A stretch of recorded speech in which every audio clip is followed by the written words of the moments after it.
Um, they say that if you can't make a point, make a PowerPoint.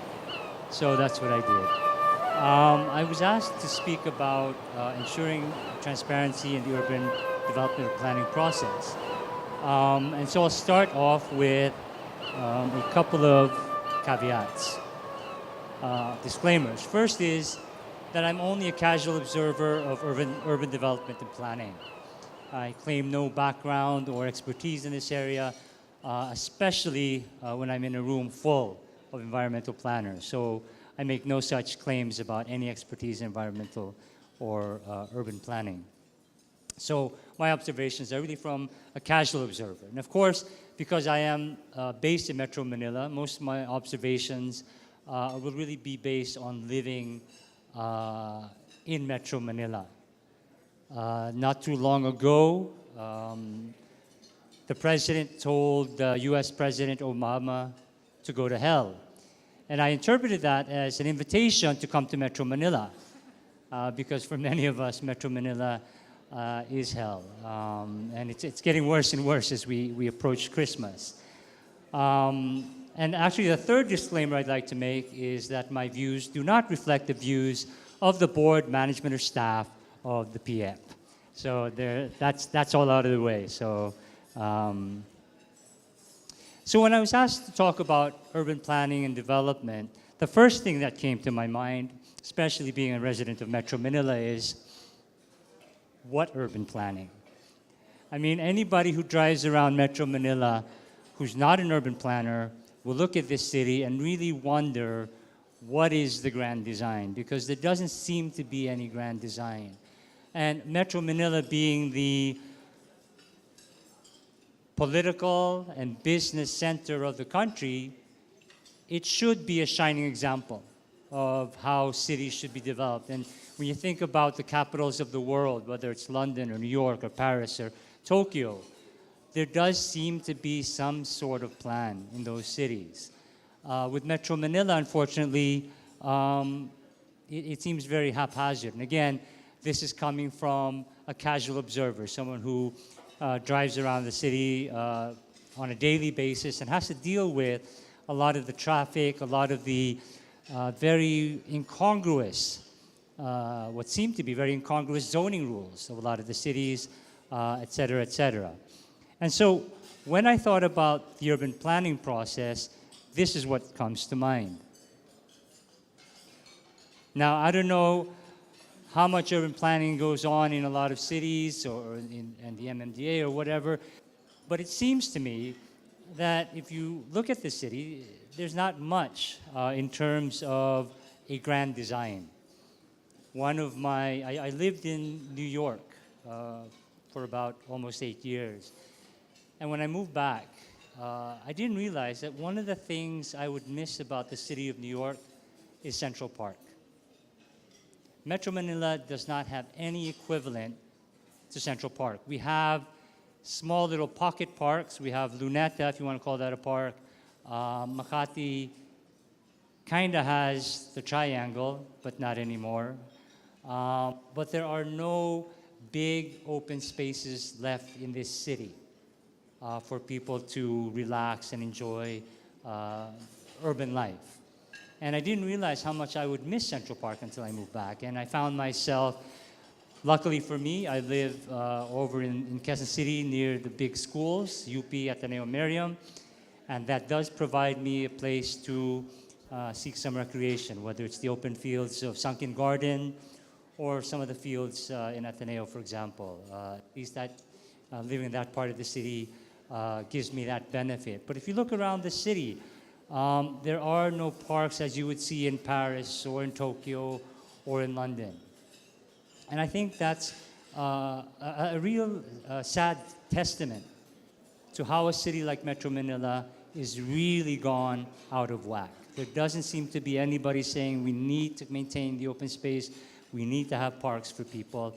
What people have really are memorial parks. And you will see people on Sundays going to the memorial parks, flying their kites or whatever, because there are no places to do this. And so this is sort of what I was thinking when I was trying to tackle this problem. And so the first thing I thought about, this next thing I thought about, was the first problem. And it seems to me that there are overlapping planning and implementing agencies. You have the NEDA providing the big picture, the overall framework for planning and infrastructure development.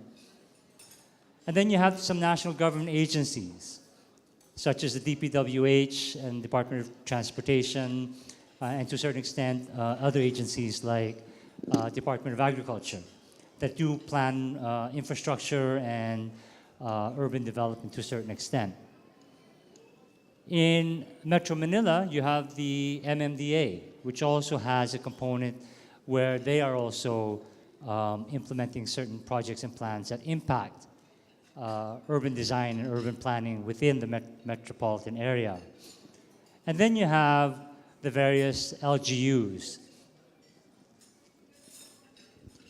Thank you. You have the various LGUs that have, of course, their own jurisdictions.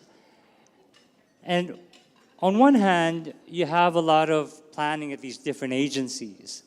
But it seems to me what you don't have is a real mechanism to coordinate these things, to coordinate the plans of the individual cities, to coordinate the plans of the MMDA, to coordinate the plans of national government agencies like DPWH and Department of Transportation, and to sync it with either NEDA's plans or even the Philippine Development Plan. It seems to me that everything is just sort of hodgepodge. Everything is just kanya-kanya. And that has resulted, I think, in a city that is Metro Manila, which is barely livable. I don't know anybody who enjoys living in Metro Manila. It is something of a burden, actually, to live in Metro Manila. And I think one of the problems we really have to address is how do we get these agencies to really be better at coordinating with one another, to adhere to long-term plans.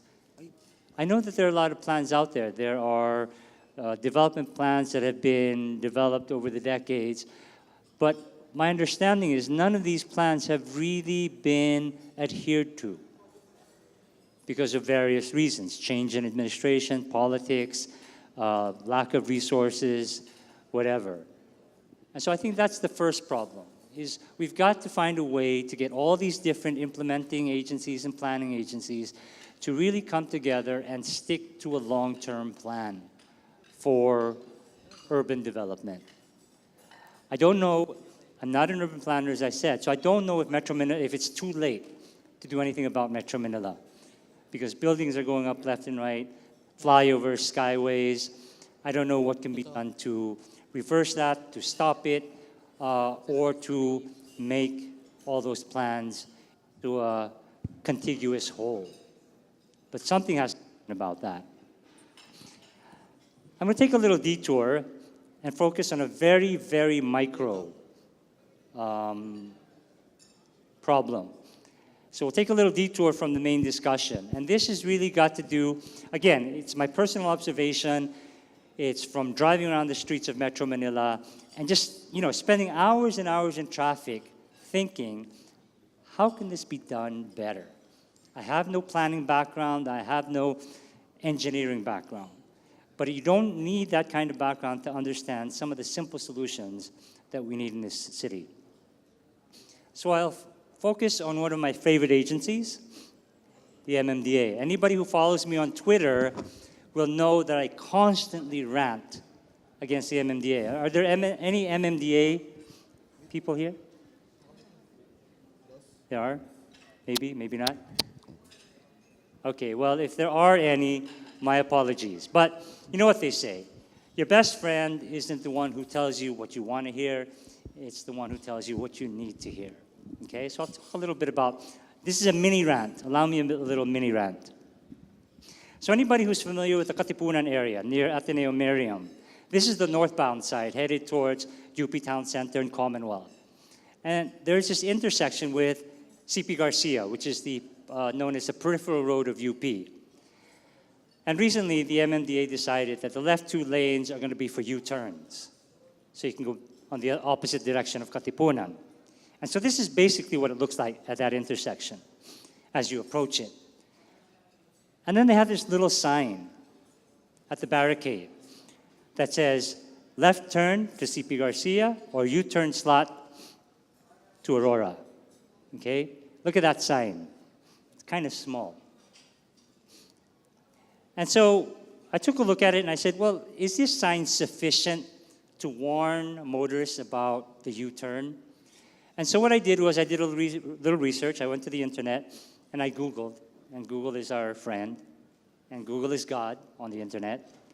And I came across this organization called the United States Sign Council. And what they said is that a 1-inch height in lettering for a sign can be read at about 3 meters for the average person. I estimated that the letters on this sign on Katipunan is about 5 inches tall, which means you can read it at about 15 meters away, okay? At 15 meters away, if you're in a car traveling at 50 kilometers per hour, you will have 1.07 seconds to see it, read it, and decide. You have 1.07 seconds. If you're traveling a little slower, at 40 kilometers per hour, you'll have 1.35 seconds to detect it, to read it, and then to react to it, okay? The USSC, the United States Sign Council, says that at 50 kilometers per hour, 56 kilometers per hour, you need at least 8 seconds to detect the sign, to read it, comprehend it, and then react to it. You need 8 seconds. So if you're traveling at 50 kilometers per hour and you need 8 seconds to see a sign, the letters have to be 30 inches high for you to read it far enough to give you that 8 seconds. In other words, the 5 inches of the MMDA sign is completely useless.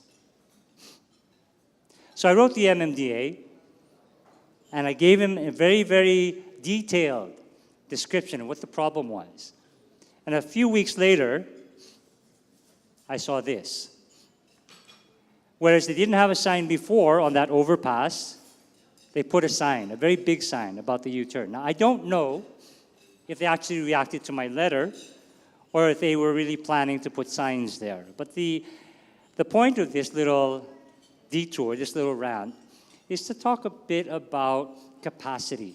Sometimes, again, as a casual observer, I wonder what capacity our government agencies have to really understand the problems of traffic management, of urban planning, etc.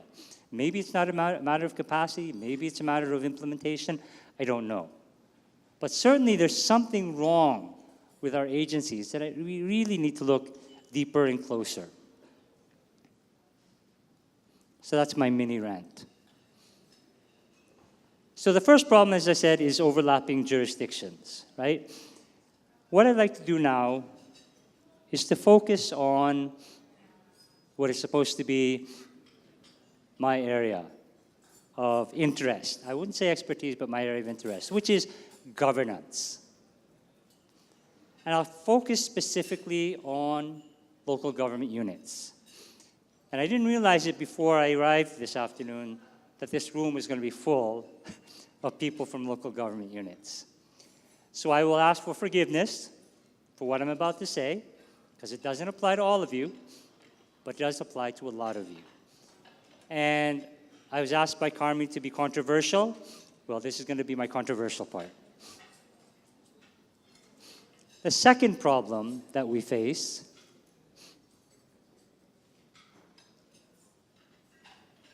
is our politics and our elections. Our politics are based on patronage. It's based on getting your citizens, your voters, to treat you like a king or a god in your jurisdiction, to ensure the longevity of your term in office, to make sure that you get your full 9 years. But for some reason, politicians think that they are entitled to 9 years in office, when our Constitution says a local government unit only has 3 years. The other 2 terms aren't taken for granted. And yet a lot of politicians speak as if 9 years is their term. And I've heard a lot of local politicians talk this way. Oh, hindi pa tapos yung 9 years ko. Well, no. You only have 3 years when you get elected. You don't have the other 6. And so we have to address this problem of the politics in our country, especially at the local level. The way I see it is this patronage politics is supported by what I call the 4 Ps. Pera, power, perks, and personalities.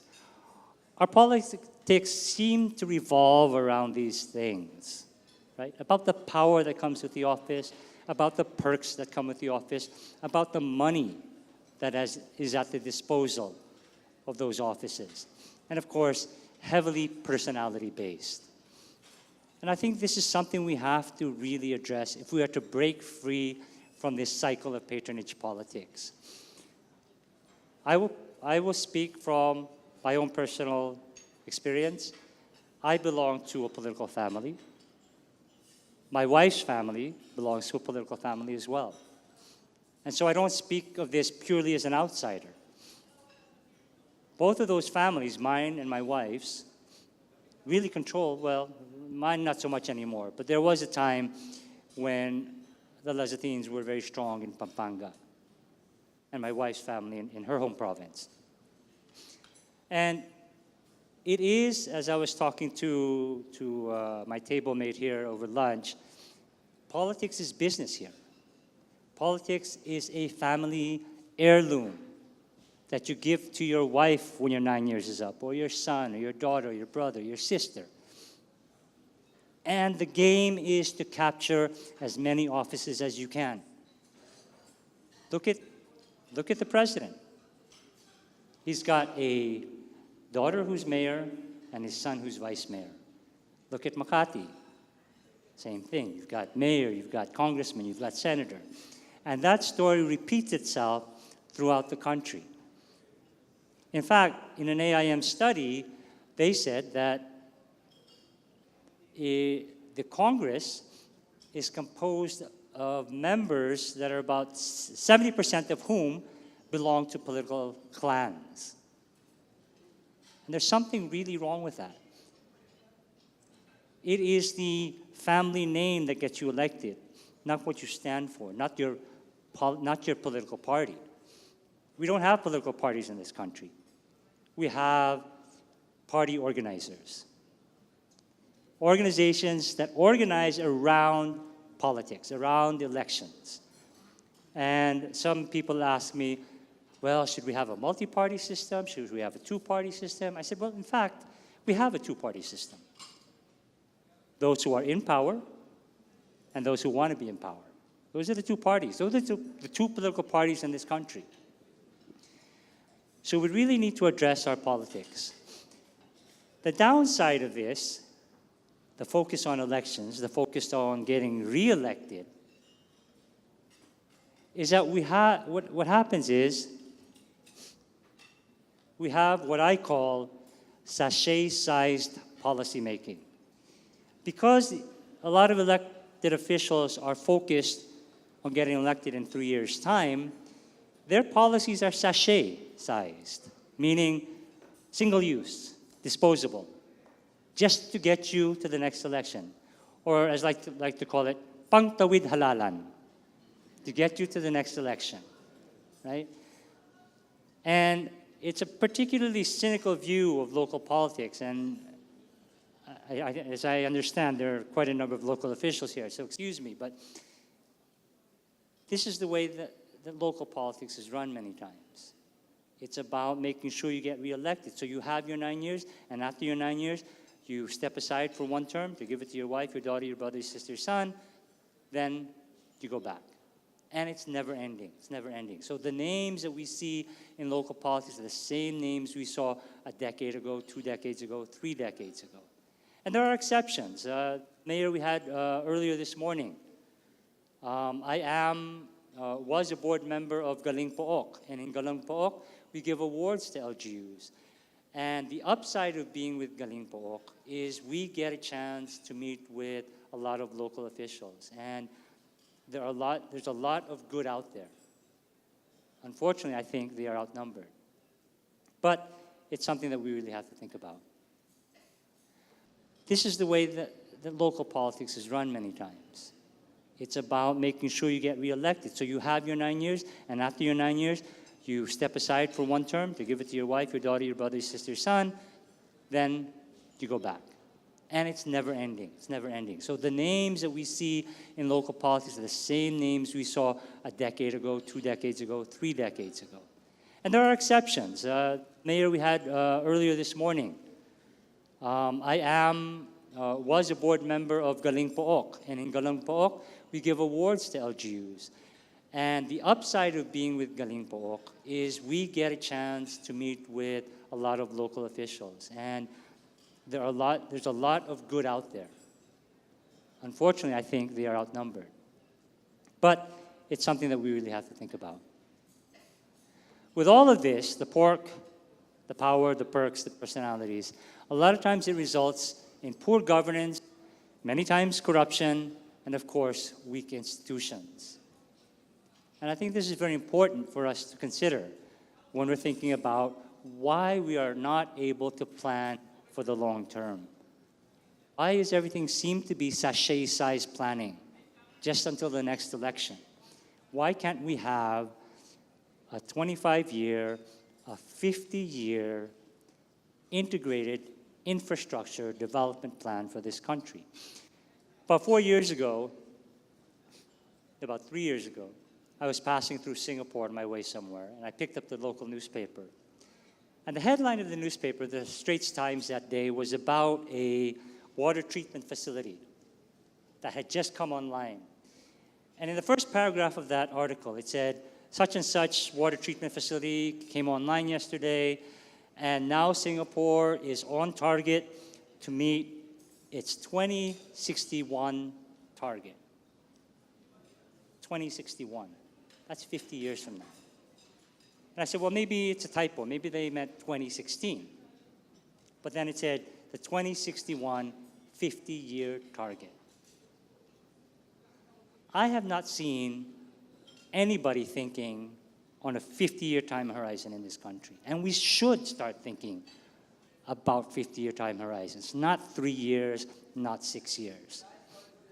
Because if we keep on thinking in sachet-sized increments, wala talagang mangyayari sa atin. So we really have to start thinking about this. And so now, I'll go into another example, another micro example. And we talk about poor governance, and now this is my area. To me, in my experience, this is the poster child for poor governance. The SMDC blue residences along Katipunan. I understand there might be some SM people here, so bear with me again. Curiously enough, SMDC uses as its slogan, the good guys. And when I first saw that, I said, that's rather defensive of them to say the good guys. Because who was saying that they were the bad guys? I don't know, but that sounds really defensive. And so anybody who's familiar with Katipunan will know about the blue residences that went up next to Ateneo. And anybody here from Quezon City Hall? Walang gustong umamin. Certainly, the building codes for Quezon City did not allow for a building like this on that side of Katipunan. And yet, an exemption was granted to SMDC, and it was built. The Ateneo, which stands right next to it, actually came up with a position paper. And they questioned SMDC and the Quezon City Council for this. They questioned, one, they said that SMDC was granted an exemption from QC Ordinance SP 918, Series of 2000, without following the correct processes. They also said that the exemption was granted was way above what was allowed. And third, they said that SMDC actually started building without a building permit. Now, I haven't followed this case, so I don't know where it stands today, but those are very strong assertions. And I doubt if Ateneo is inaccurate in those assertions. Sorry, those are the few assertions. So what I did when I was putting together this PowerPoint, I said, well, let me take a look at this Quezon City Ordinance, SP 918, series of 2000. And guess what? It's on the Quezon City Council website, but you can't click on it. You can't download it. You can't read the ordinance. If you scroll up and down, all the ordinances coming out from Quezon City are clickable. You can click on them, and you will get a downloadable version of that ordinance, so you can read about it. Of all the ordinances passed by the 14th Council, this is the only one on the website that is not clickable. Curious. And we bump into the problem now of governance and transparency. Why is it that this ordinance, which was a very controversial ordinance apparently because of the SM Blue residences, is not downloadable? You can't view it. You can't read it. You can't see if in fact SMDC violated any of the provisions of this ordinance. Does anyone find that curious? For those who are interested, go to the website, Quezon City Council, one word, quezoncitycouncil.ph/ordinances14th.php. Go to the website and try to find this ordinance. You can't find it. It's there in name, in title, but you can't click it. You can't download it. So I did a search. I did a Google search.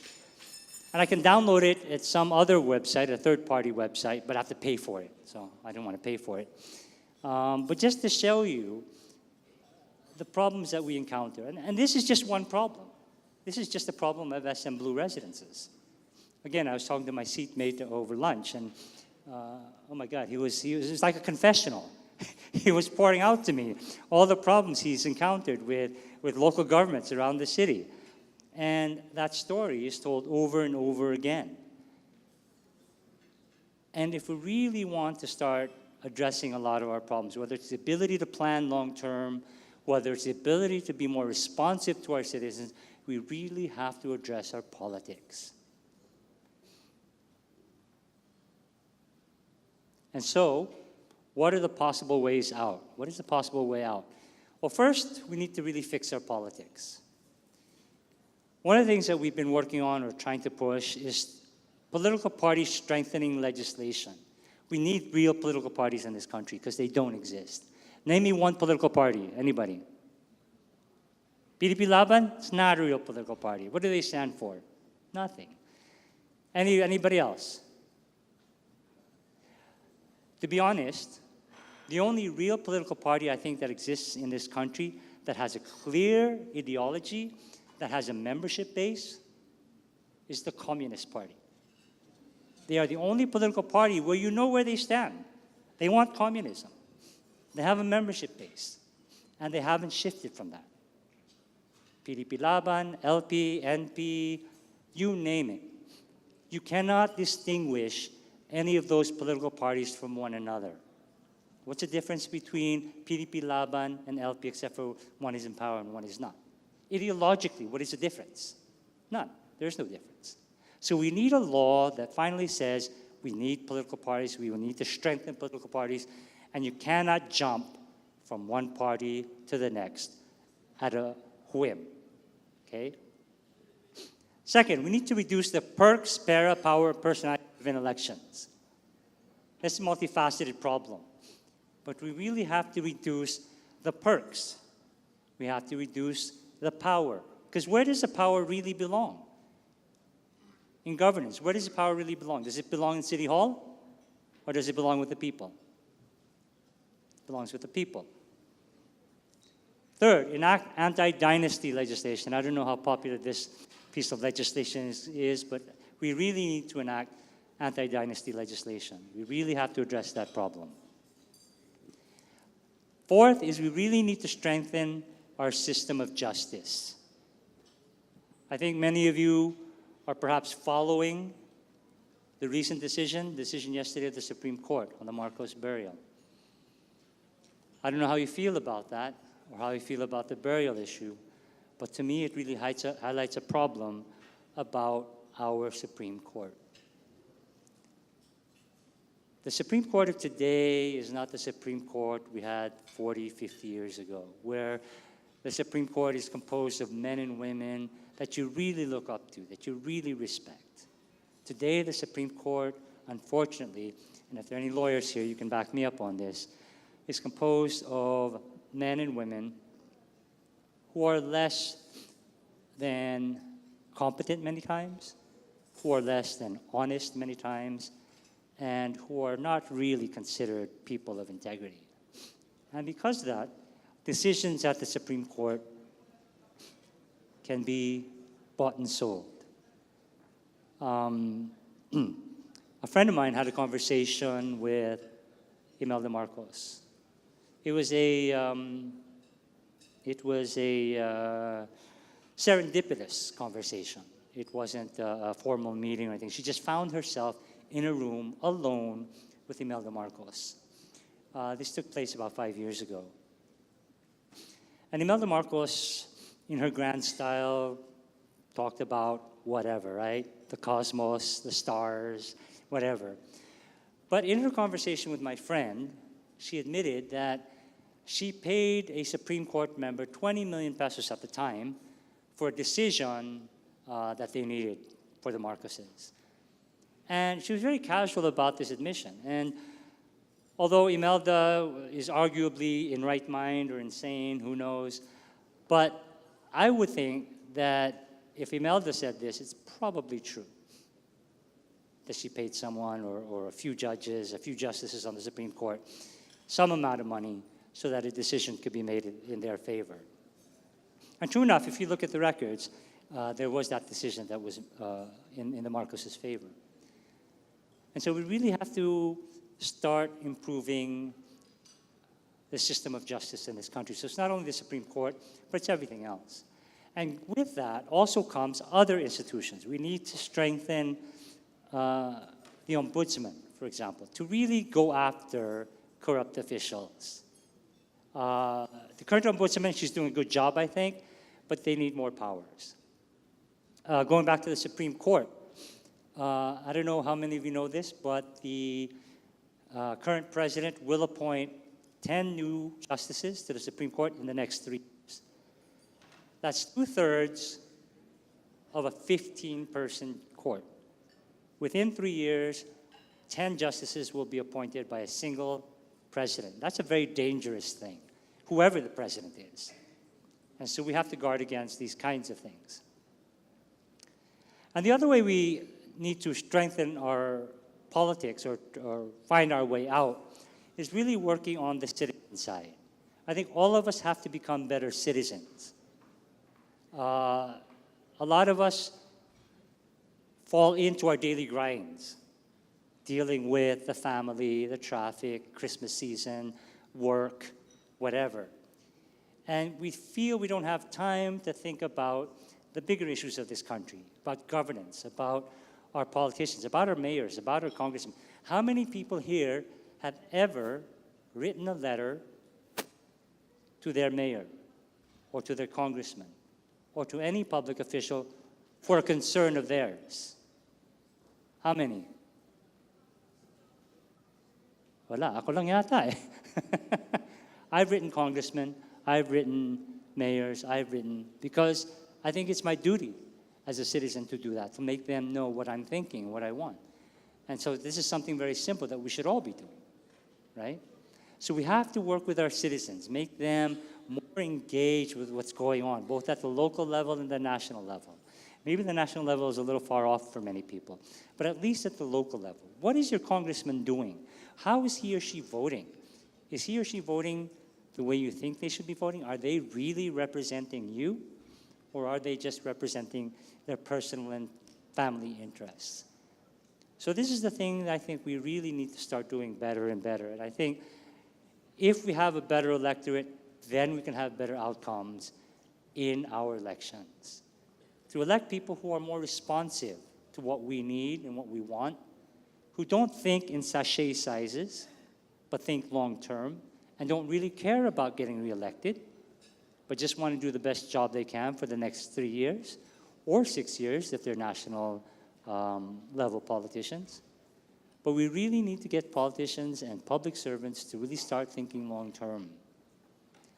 All of you in the room, some of you work for some of these national government agencies, for NEDA, for some of the national government agencies, for local government units.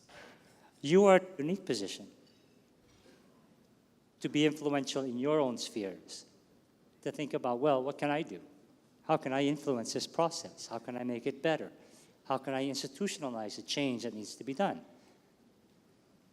So that's a challenge, I think, to everyone in this room, to really think about how you as individuals play a big part, a big role in where this country goes. A lot of people, I saw a sticker one time during the campaign. It was Duterte, our savior. And it really, I mean, whether you're Duterte, pro-Duterte or not, it wasn't the point. The point is that how can we view a single person as the savior of 100 million people? We cannot. The power is with us. We have the power, right?